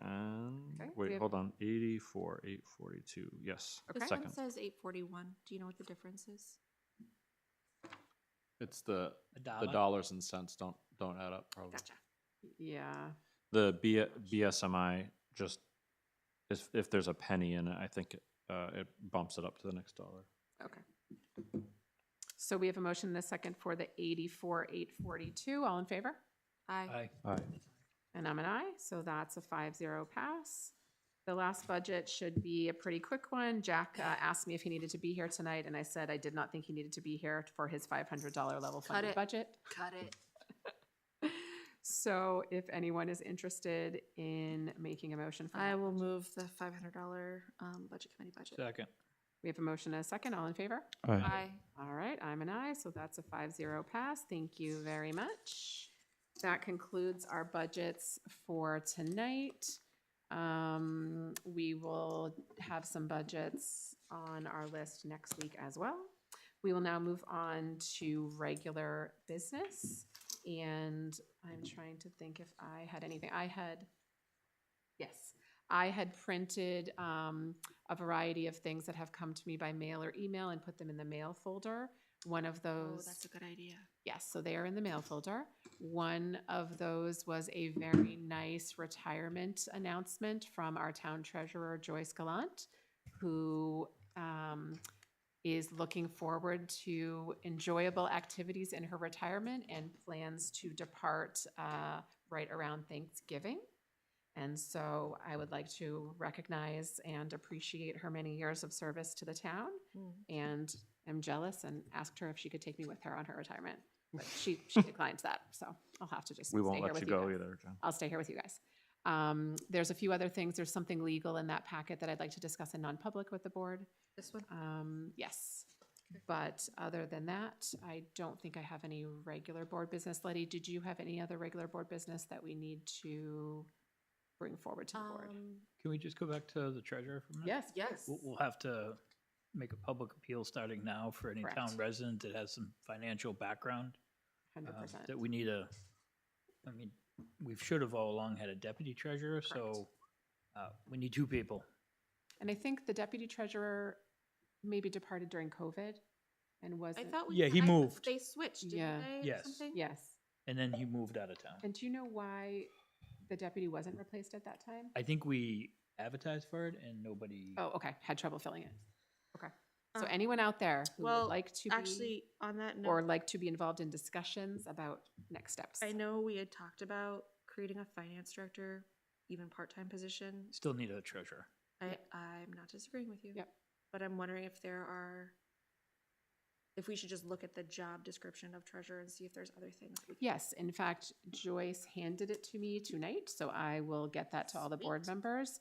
The description of the treasurer, I think it's true for Brentwood, but I believe having a treasurer is a statutory requirement Mhm. Yes. to sign the checks. And then the benefit of having a deputy is that it allows the treasurer to take vacation and do things like that and be sick and things that sometimes happen. And So it I needs to will be get- separate from the finance director for checks and Correct. balances. Correct.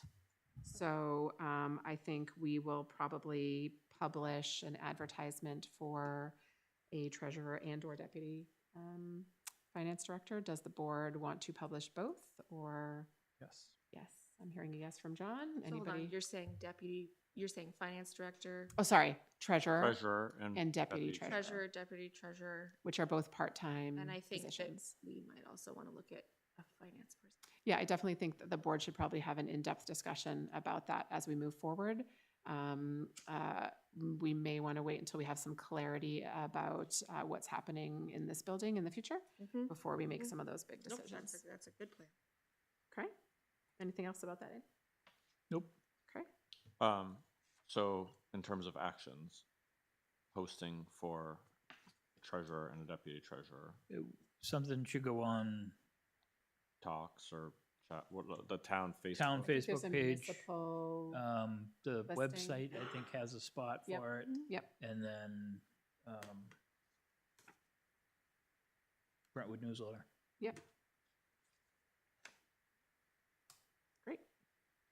Joyce is in the back, maybe the library newsletter as well. The, Let me find it. I have all my papers.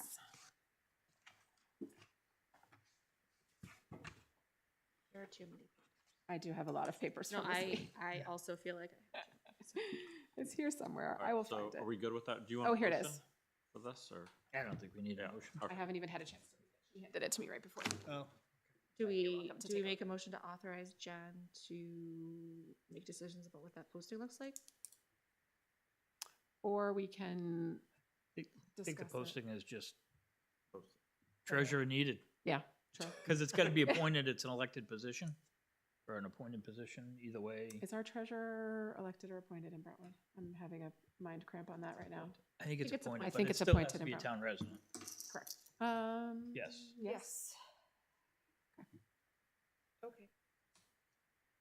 Okay. should I look at the statute? Is No. that- No, you're all set. I think we're good. Yeah. Okay. All right. Do you have any other regular town business to bring forward before the board, before we go to committees? Kip had suggested that member two of the select board meet with officer in charge downstairs and Kip to figure out where we're at with the remediation project, just to Yes. kind of what next steps are. So don't all raise your hands at once. There was a planning board meeting last week. I was remote. There was long discussion about Bayside Distributing wants to put a roof over part of their parking lot so that the kegs don't get covered in snow. And there was much discussion about that. Okay. So if any board members are interested in being involved with the discussions about the mold remediation downstairs, please let Letty or I know. And we will move to committee updates and we'll start Can you with just leave it open? I think you Andy. just didn't want to What do you have for us? I have nothing. Okay. John? Committee updates, no, but can I talk about other stuff? Sure. Okay.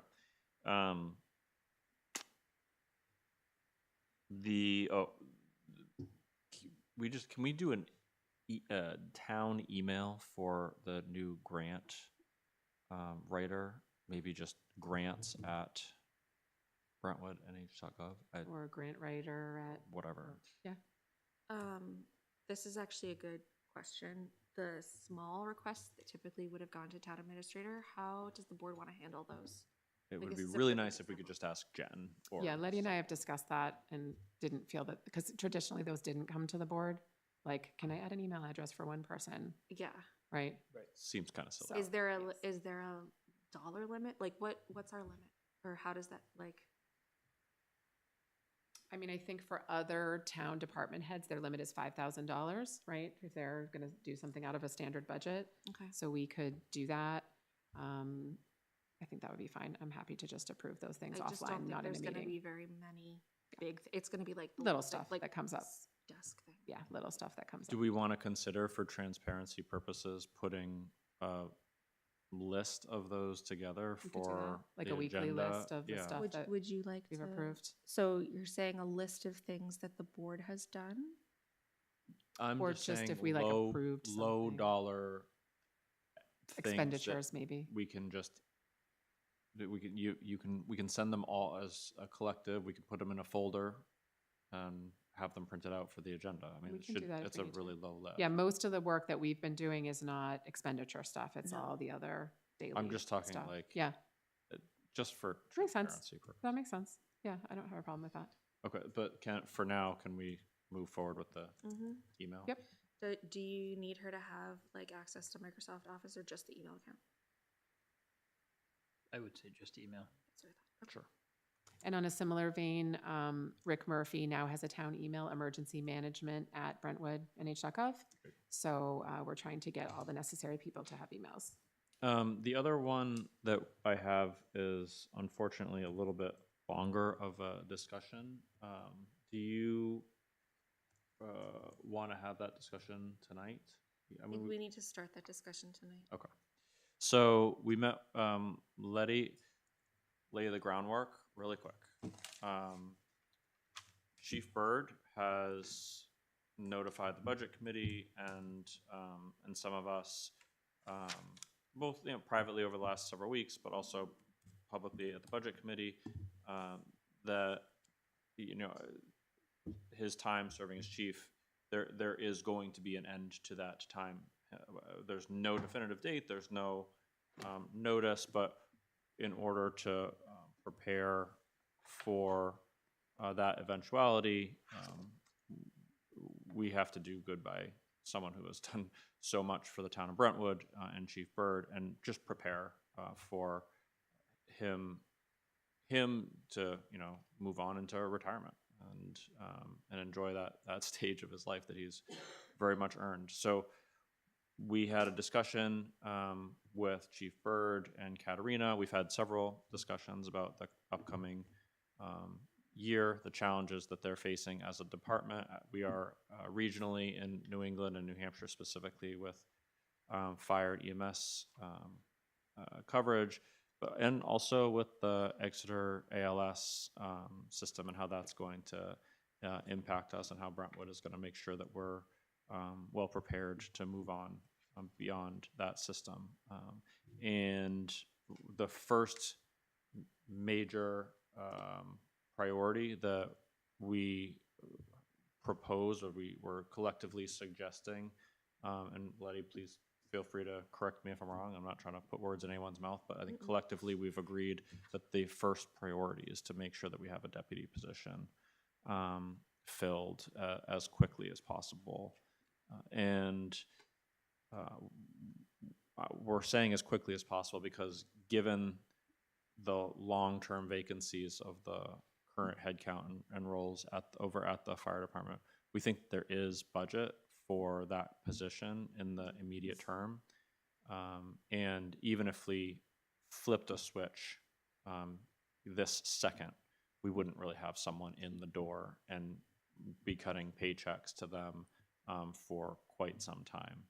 And so that's why, when I asked, are we gonna bring this up tonight? And Letty's absolutely 110% right. We have to start talking about this really now.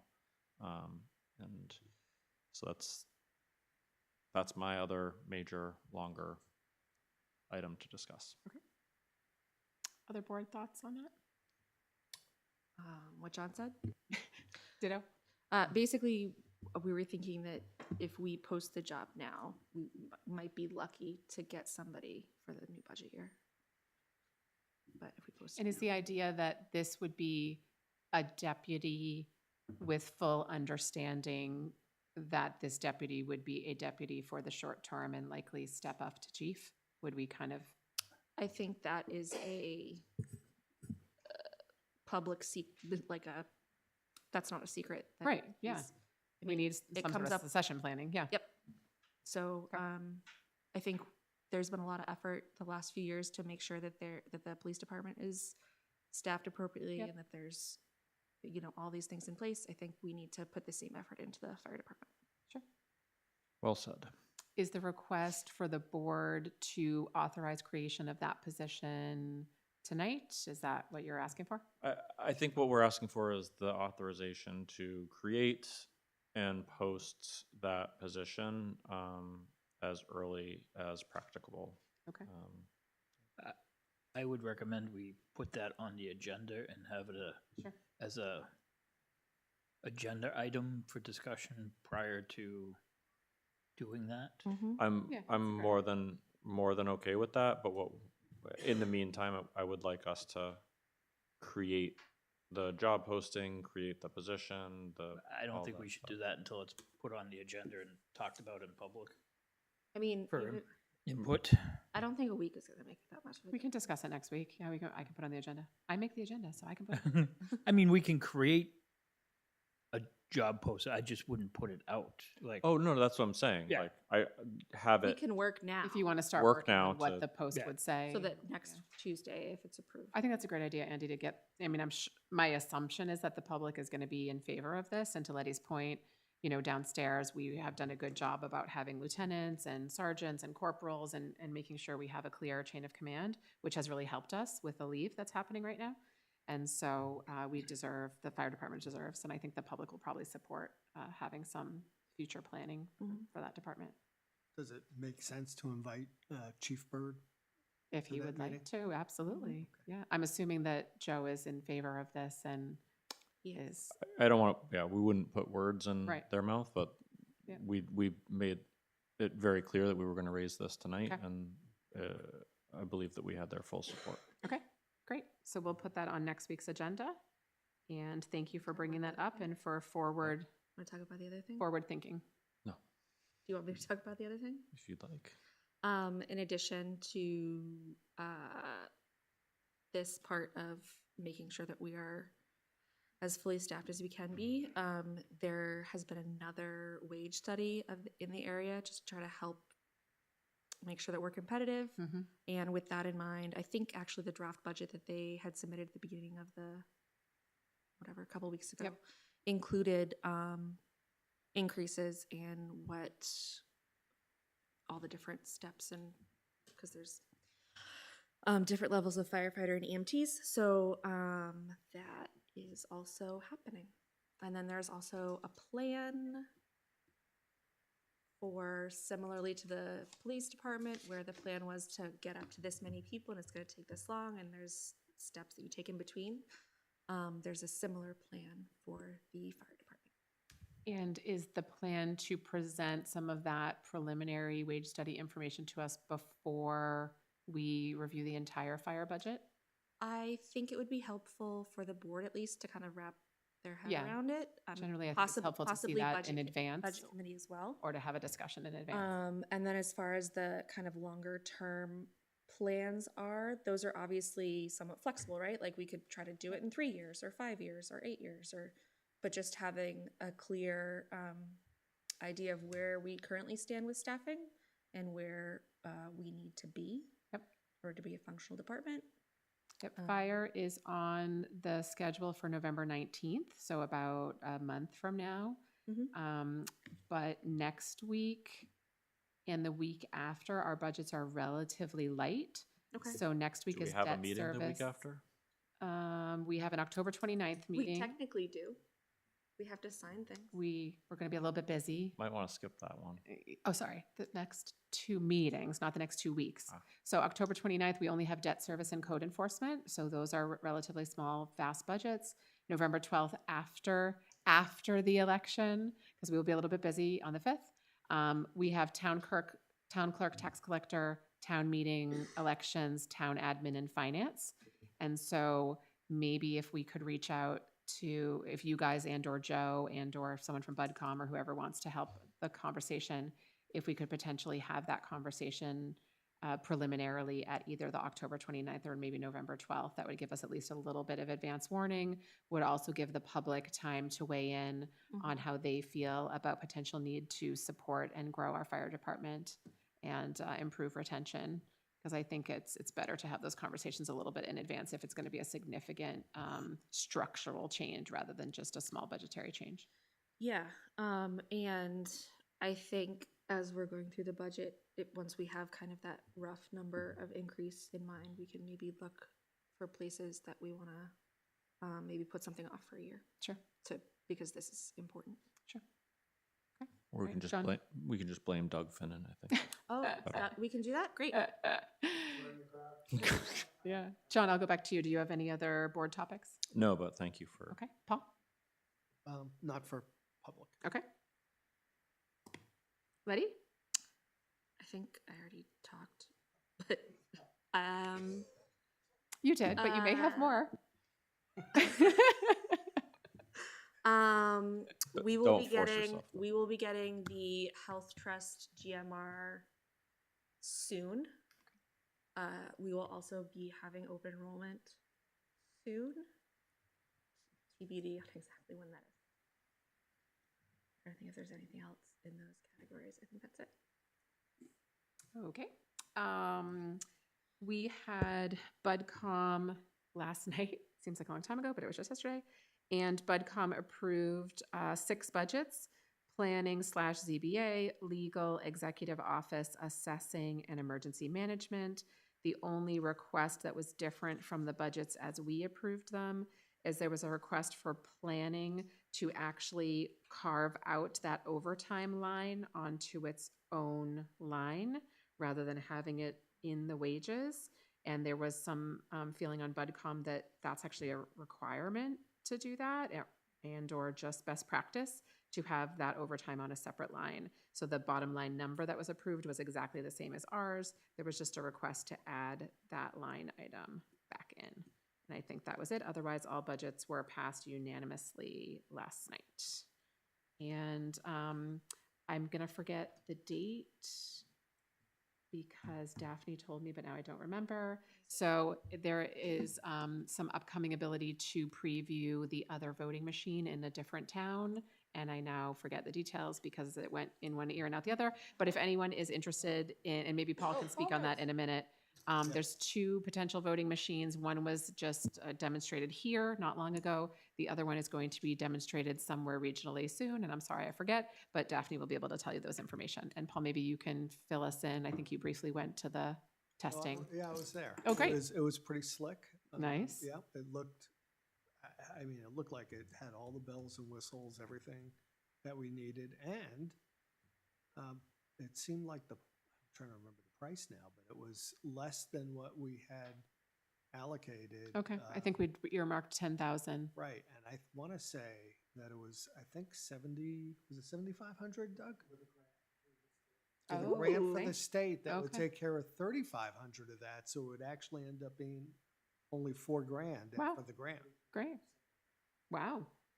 Hey, whenever anything comes in cheaper than expected, Yeah. I love we'll that. have a party. Yeah, and I Great. think, well, I mean, we could look at the other one, but this one looked pretty good.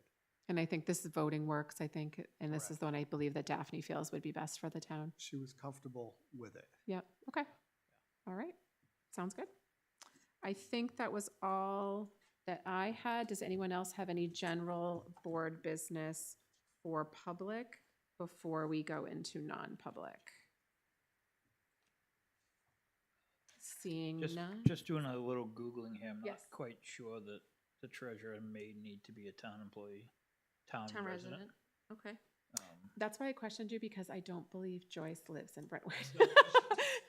So that's why I was just holding my tongue. I didn't want to get anyone in trouble, but I'm pretty sure she used to live in Brentwood and no longer does. So under the duties and responsibilities and I was like- qualifications listed on our website, doesn't say anything about being a town resident. Probably if they're elected, they have And to be a town resident. then under state statute, the only thing it says is that if you move from appointed to elected, that the elected to appointed, that the elected official has to stay on.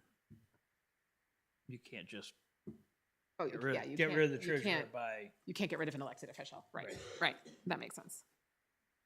And I don't, does it say what determines which towns have an elected treasurer versus an appointed? By vote of the town, so at some so that was time a we town decision voted to way back. Perfect. move from elected to appointed. Gotcha.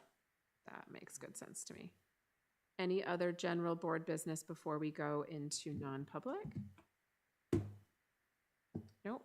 My understanding is we have non-public for category A, personnel, category C, reputation, and category L for legal. Does anybody have any other categories? Nope. Okay, well, I will take a motion to go into non-public for A, C, and L. Moved. Second. Oh, competent, you can decide. Letty can Who have had it. that. Okay. And Thanks, we need to John. do a roll call vote for that. Andy? Aye. John? Aye. Paul? Aye. Letty? Aye. And I'm an aye, so we will go into non-public, and thank you everyone for being here.